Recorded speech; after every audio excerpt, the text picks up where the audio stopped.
8.15 사건의 범인 민족의 대적 문세광이 재판을 받았습니다. 10월 19일 오전 서울 형사지방법원 합의 8부는 8.15 저격 사건 판결 공판에서 내란 목적 살인과 국가보안법, 반공법 위반 등 6가지 죄목으로 된 문세광에 대한 검찰의 공소 사실을 재판부는 모두 유죄로 인정했습니다.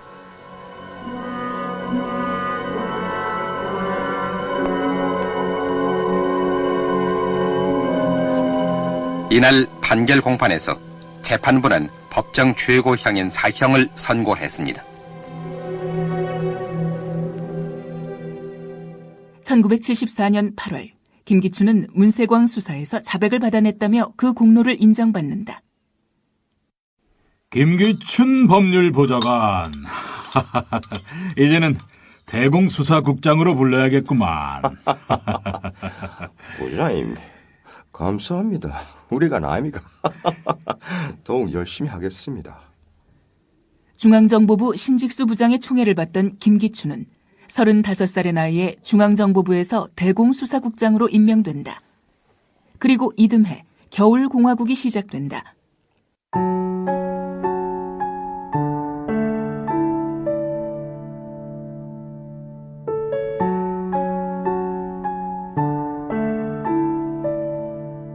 (1975년 4월 9일) 인혁당 재건이 사건이란 이름으로 유신 반대 투쟁에 나섰던 관련자 8명은 사형을 집행당한다. 또한 해외에서 반유신 투쟁을 벌이던 김대중을 납치해서 국내로 데려온 박정희는 또 한 명의 정적을 제거했다는 의혹을 받는다. 바로 제야의 대통령으로 불리던 장준하 선생이다. 1975년 8월 17일 장준하 선생은 경기도 포천에서 등산을 하다 의문의 실족사로 생을 마감한다. 당시 의혹을 제기한 동아일보의 기사를 살펴보자. 기사 제목: 장준하 씨 사인의 의문점. 검찰이 경찰의 수사 결과에 의문을 품고 최종 목격자인 김용환 씨를 2차례 소환하는 등 다시 조사를 하고 있다.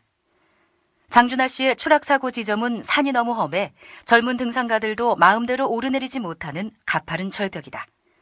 그런데 장준하 씨 혼자서 아무런 장비 없이 내려오려 한 점은 실족사에 의문을 품게 한다. 장봉진 당시 동아일보 기자. 그 기사 때문에 서울지검 공안부에서 여기 사람이 나와서 기다리고 있다. 송석형 당시 동아방송 기자. 고인 댁에가 서 있을 때요. 그 아들하고 미망인하고 만나는데 그때 무전기로 연락이 오는 거야, 부장한테. 그래서 무조건 접수하라 이래요. 이유는 묻지도 말고 취재는 무조건 중단하고. 동아일보 기자는 바로 구속됐고 중앙정보부에 끌려가게 된다. 심지어 외신 기자들마저 장준하 의문사 기사를 쓰면 국외 추방을 당했다. 그 누구도 박정희의 뜻을 거스를 수 없던 시기. 부산대로 유학 온 제1동포 김호자 씨가 장준하 선생의 죽음에 문제를 제기한다. 김호자 씨는 혼자서 유인물을 만들어 배포했다.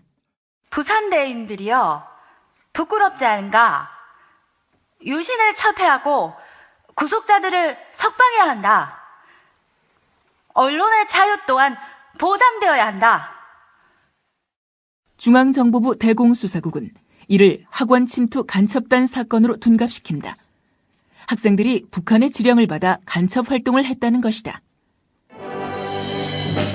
중앙정보부는 학원 침투 간첩단 21명을 검거했다고 발표했습니다.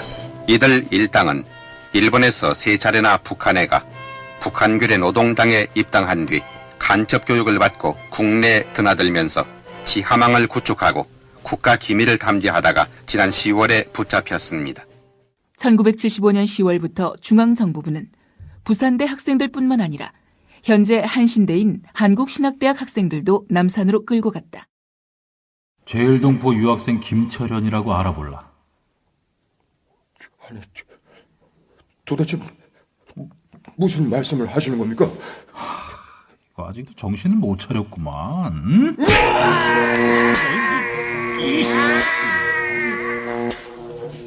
남산 중앙정보부 대공분실. 학생들과 제1동포들에게는 엄청난 고문이 가해졌고 중앙정보부는 학생들로부터 유신철폐 시위를 조종했다는 허위 자백을 받아낸다. 김호자 씨의 옆방에서 수사를 받았던 김동휘에 따르면 김호자 방에서 들린 소리는 인간의 비명소리가 아니었다고 한다. 당시 한신대학교 학생 김명수 목사. 기독교 방송 TV 인터뷰. 처음에 들어가서는 무조건 너 평양 갔다 왔지 이렇게 시작하는 거예요. 그러면 나는 갔다 온 적이 없습니다. 무슨 소리야? 김철웅이 내가 갔다 왔다고 얘기했는데 이런 식으로 저를 이제 뭐 강압하고 그리고 심지어는 네가 뭐 인천에서 뭐 이렇게 그 간첩선을 타고 뭐 황해도로 해서 뭐 이렇게 평양으로 가는 이 로드맵까지 그 정보부에서 만들어줬습니다. 네. 이걸 시인해라. 그러면은 네가 아마 곧 석방돼서 나올 것이다. 이런 식으로 했어요. 이제 이걸 나한테 강화시키기 위해서 온갖 고문과 협박과 회유 이것을 했는데 그래도 내가 이걸 하면 내가 죽을 것 같으니까 저를 끝까지 거부를 했습니다. 한 달 동안 그 정보부 지하실에서 제가 취조를 고문을 받고 그때의 뭐 삶이라는 것은 완전히 인간으로서의 모든 것은 제가 인격이라는 것은 다 파손된 그런 삶이었고 반정부 학생운동 전체를 이 북계의 조종으로 이렇게 만들어서 유신 정권을 유지시켜 나가는 하나의 수단으로서 그때 김경준 씨가 그것을 이제 만들었고 조작을 해서 만든 것이 그 당시에 제일동포 학원 간첩단 학원 침투 간첩단 사건의 실제 내용이었습니다. 근데 그 당시와 요즘은 참 세상이 이제 많이 바뀌었어요. 그런데도 불구하고 국정원에 의한 간첩 조작 사건이 일어났단 말이죠. 이거 보면서 좀 어떤 생각이 드셨어요? 네, 저는 정말 놀랐어요. 간첩 사건 보면서 41년 전 제 사건이 어떻게 보면 최초의 김기춘에 의한 간첩 조작 사건이었거든요. 40년이 지난 지금 그대로 그 사건이 반복돼서 우선시에서 조작 사건이 나타났구나. 이걸 보고 저는 상당히 놀랐고.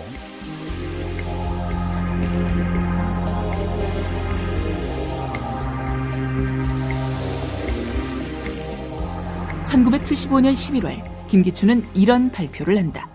국교의 지령에 따라 모국 유학생을 가장하여 국내 잠입, 암약에 오든 국교의 간첩 일당 21명을 검거하여 지난 11월 20일에 국가보안법 및 방공법 위반으로 서울지방검찰청에 구속 송치하고 관련 용의자를 계속 수사 중에 있습니다.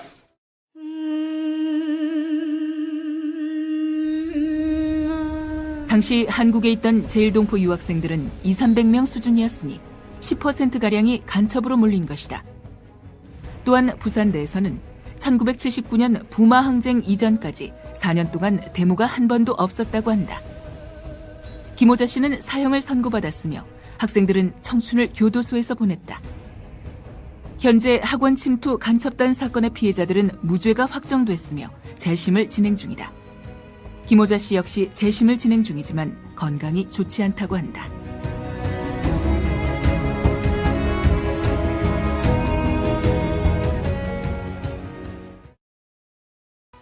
악인열전 제1탄 김기춘 편 6회 1979년 10월 궁정동 안가에 심수봉이 박정희 앞에서 부른다.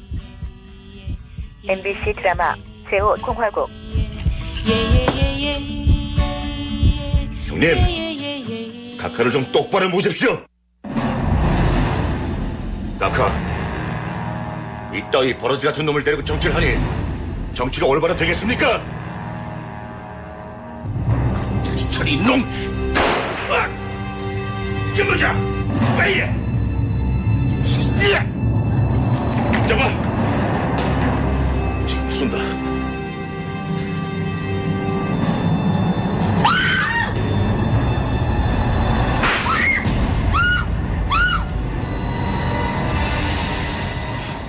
중앙정보부장 김재규가 박정희를 살해하자 박정희 시대 최고의 권력기관 중앙정보부는 졸지에 역적기관으로 전락한다. 당시 김기춘은 중앙정보부 소속. 김기춘이 이 새끼 어디 있어? 김재규를 비롯한 중정의 간부들은 보안사 서빙고 분실로 끌려가게 되는데 보안사 군인들이 남산 중앙정보부실로 와서 가장 먼저 찾은 인물은 다름 아닌 김기춘이었다고 한다. 어떻게 된 일일까? 1977년 10월 전방 사단에서 대대장 유은학 중령이 무전병을 데리고 월북을 하는 사건이 발생했다. 각하, 유은학 중령은 조사 결과 북한에 납치된 것으로 보입니다. 박정희는 보안사의 보고를 믿지 않았고 중앙정보부 대공수사국장 김기춘에게 진상조사를 지시한다. 보안사 등살이 못 살게 했다는 이 장교들의 원성이 자자합니다. 사단 보안대에 약점이 잡힌 유은학 중령이 스스로 월북해버린 것이오. 보안사 이놈들이 감히 나한테 허위 보고를 해? 이봐 임재, 그 보안사 정보처는 날려버리고 요원들은 정보기관에 얼씬도 못하게 해.